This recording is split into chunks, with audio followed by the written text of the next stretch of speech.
Hi! Welcome back again. So another day, another jogging day, another walking day, another cardio.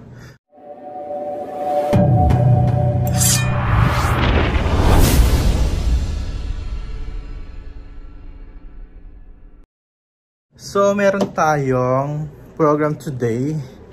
Parang leg day tayo ngayon. Tapos increase ang weight.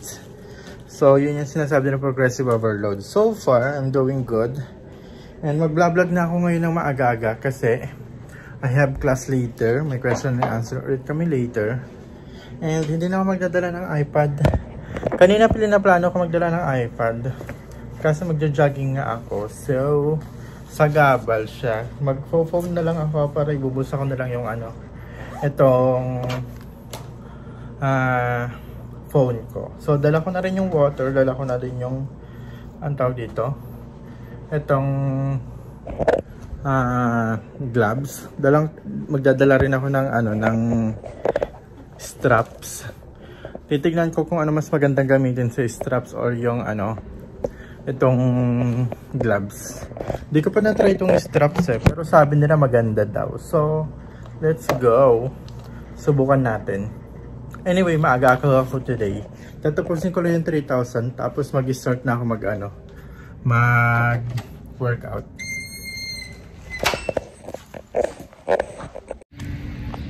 So, ang aga bukas ng ng room.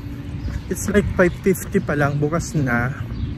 6 naman actually ang start ng klase, pero ngayon nagchichikahan pa lang siguro sila or pre-log, ganon. So anyway, makikinig na ako. See you later. Isa't kalahating oras akong di makakapag video kasi nga yun yung ganong katagal yung class later. So see you later. So I still have 300 na lang naman yung steps ang kailangan ko today kasi nga 16,000 lang yung steps ko for week kasi nga heavy week tayo is lifting, so nag-deload ako ng cardio. So yun yung strategy ko for today's week. Pero pag wala akong lifting, nakakaabot ako ng 20,000. Kwan yun, unexpected, hindi sinasadya. So, ayun, which is good. Kasi may lifting yun, may lifts, may weights ang jacket, and I'm using this bag. Napakita ko yung bag na ginagamit ko pag nagwawak ako dito sa clinic. So, I'm using this one. Emergency bag. It weighs around 5 kilograms. Kaya maganda yung yung weight loss program na nangyayari sa akin today kasi I need 1 hour to walk with the weights na mabigat-bigat. Parang pang sundalo din naman. Kaya pala papayat ng sundalo kasi nagja-jog pa sila. Ako nagwa-walk lang. So, siya? Tawag dito, effective. So, yun lang ang natin. Ang ganap.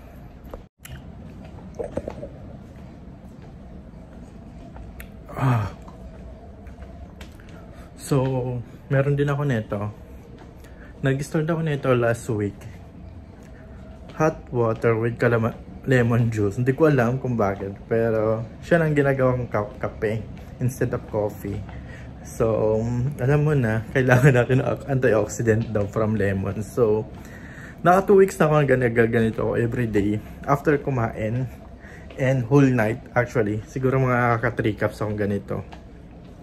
Okay naman siya. Wala lang. Hindi ko alam kung ano benefits. Pero, you know naman lemon. Powerful. So, G. 9:45 PM na. Nag-alisa na naman mga kasama ko. Nakakatuwa. Kakatapos ko lang mag-report sa kanila, diba? Kaka-report ko lang sa kanila. Nag-alisa na naman.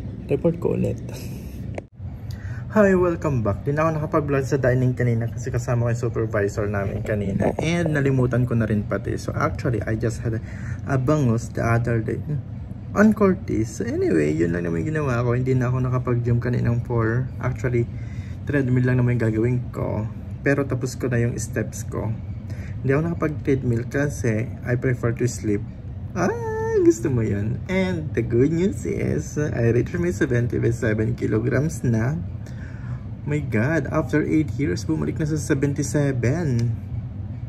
Diba? parang pre-abroad era na yung weight ko. So anyway, I want more weight loss. So siguro mga 65 talagang goal ko for this season, and the next season is another 10 kilograms.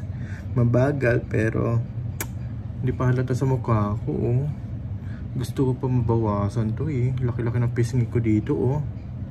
So anyway, yun lang. If bet nyo mag-join sa program na sinalihan ko, it costs a lot, pero sulit talaga sa sobrang daming matututunan, sobrang daming maraming features. So anyway, baka mas marami pang features in the future. So yun lang for today's vlog, update lang for today, and thank you so much for watching. See you in the next vlog. Bye! Syempre wala tayong ibang background kasi nakaupo na ako dito sa chair.